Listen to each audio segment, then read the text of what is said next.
Atomic Habits, Chapter 7. People who seem to have the most self control are often the ones who spend the least amount of time in tempting situations. You can break a habit, but you're unlikely to forget it. Once the mental grooves of a habit have been carved onto your brain, then it's nearly impossible to remove them entirely, even if they go unused for some time. Once a habit has been encoded, the urge to act follows whenever the environmental cues appear. And that means simply relying on willpower or resisting temptation is an ineffective strategy. Yes, perseverance, uh, willpower, whatever, are essential to success. But then the way to improve your qualities is not by wishing you are a more disciplined person, but by creating a more disciplined environment. One of the most practical ways to eliminate a bad habit is to reduce exposure to the cue that causes the bad habit. For example, if you can't seem to get any work done, consider leaving your phone in another room for hours so that you can do what you have to do. That's what I do. I leave my phone in the other room for like the whole day and only on it when like it's the end of the day when I'm done with everything. And yes, sometimes my fans get mad that I'm not replying to the text, but I don't really care. I need to do my work. They have nothing to do, it's not on me. Addictions could spontaneously dissolve if there was a radical change in environment. So the author gives an example of how soldiers who were going to Vietnam to fight wars um, were addicted to cocaine while they were fighting wars. They were taking cocaine, taking drugs, and all that. But as soon as they returned back to their homes, the addiction just immediately stopped because when they returned back home, the cues, the cues of the addiction were no longer there. Like for example, there were no longer friends who convinced them to take drugs, or the drugs itself were not available back at their homes. So as soon as they return back at their homes, the addiction spontaneously disappears. Remove the cue, and the entire habit often fades away. This is the secret to self control. You need to design your environment so that it's easy to do the good thing and hard to do the bad thing. You need to make the cues of your good habits more obvious and the cues of your bad habits more invisible. Okay, so far that was the first law, which is make it more obvious, meaning make the cues of the good habits more obvious.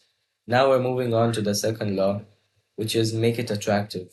So, chapter 8. If you want to increase the odds that a behavior will occur again, then you need to make it attractive. Dopamine is not only released when you experience pleasure, but also when you anticipate it. So, whenever you predict an opportunity will be rewarding, your dopamine levels spike in anticipation. And whenever dopamine rises, your motivation to act also increases. This is also one of the reasons that anticipation of an experience can often feel better than the attainment of it.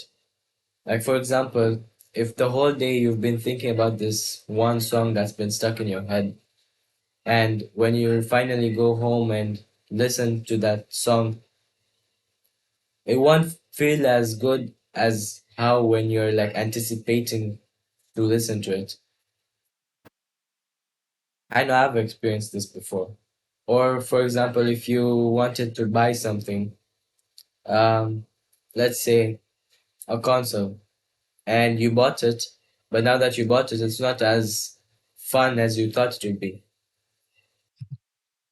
So, back to habits. The author gives an actionable step that you can do,